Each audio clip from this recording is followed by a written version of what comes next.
Okay, guys, how are ya?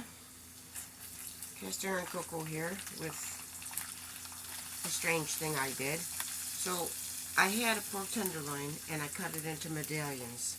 And I fried the medallions up, par. So the rest is going to be done in the toaster oven, but I did the flash fry part first.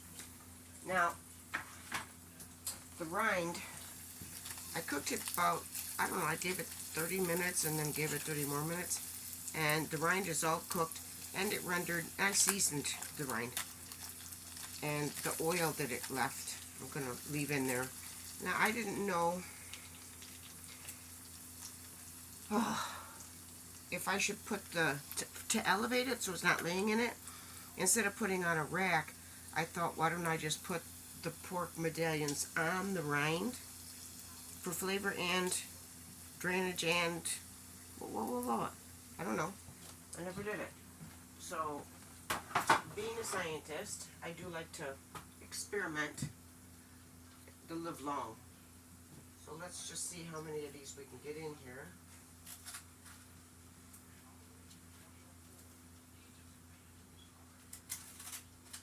Two.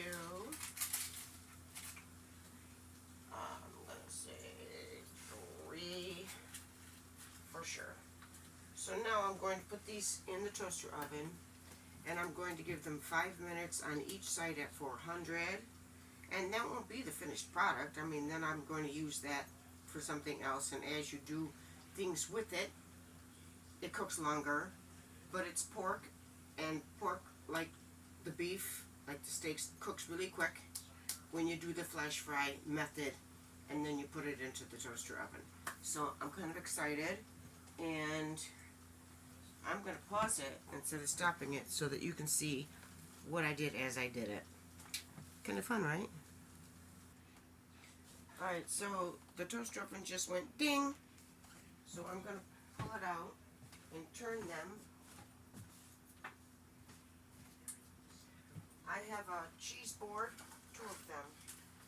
And what I do is I slide, I take it out with the, and I put this underneath to support it so I don't drop it. And I'm telling you this for safety precautions on your own. So if you're doing this kind of thing, FYI.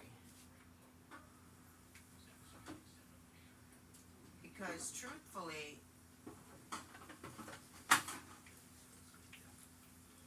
this gets really, really hot. And if you drop it or spill it or whatnot, now let's take a look. Okay, so cool. I didn't add any oil. Normally, whatever oil I cooked it in, I add some of that oil to the pan. And I didn't do that because I had the oil from the rind. And looking at it, I'm thinking it's not enough. So even though it's elevated on top of the rind, it needed more oil.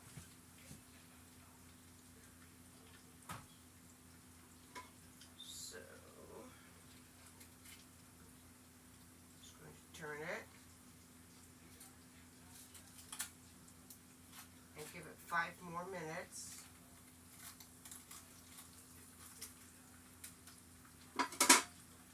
Then as it's cooling, I'm going to put it into a baking dish, maybe wrap it in foil so it can rest, instead of just letting it, cool out in the open. I don't know why, but my brain is telling me to do that, so I'm going to do it. Sometimes we just do what our brain tells us to do and we don't ask questions.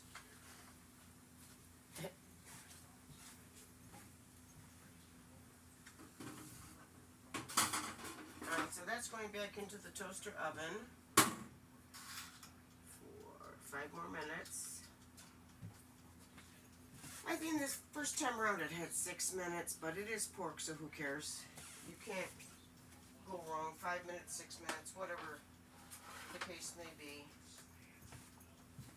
These go there, and you go on pause. While I have you, and the pork is in the toaster oven for 5 minutes. Do I still have my sunglasses on? Girl, what's wrong with you? This is my flour pan. And what I do with it is I'll put the meat that I've just seasoned onto a platter, and I spray it with water, and then I put the flour on it, the cornstarch. I put cornstarch on it, pure cornstarch. But then I turn it over onto a bed of pre-existing used flour that I keep covered, and it gets, it's water and flour and whatever. So what I do basically is I strain it. I let it dry after I've done what I had to do, and then I strain it, back onto the main platter. I pour it all into a strainer, a sieve. This way, if there's any flour mixed with a little water, clumps, they get removed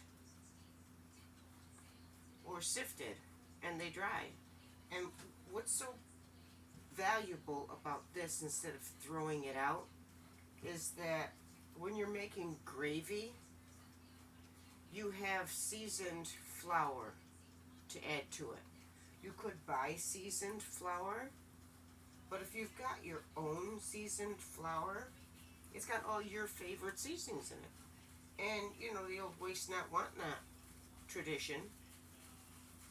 And when you get down to the crumbs that don't go through, you have a choice. You can add them to your flash fry flour. And now remember, when you fry things in oil that has been,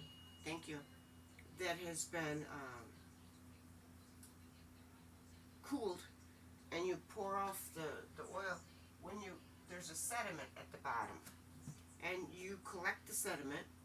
And what's really cool about nature is, as it cools and dries, it just pushes all the oil up on top, like, get off of me. So then, as it cools over time, you just keep pouring the oil off until there is no more oil. Now, this is what I use as a gravy base. It's like a bouillon. It's homemade bouillon. Is exactly what it is.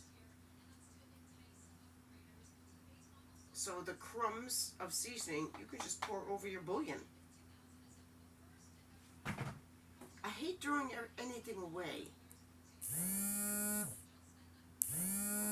That's all. I'm going to put you on hold.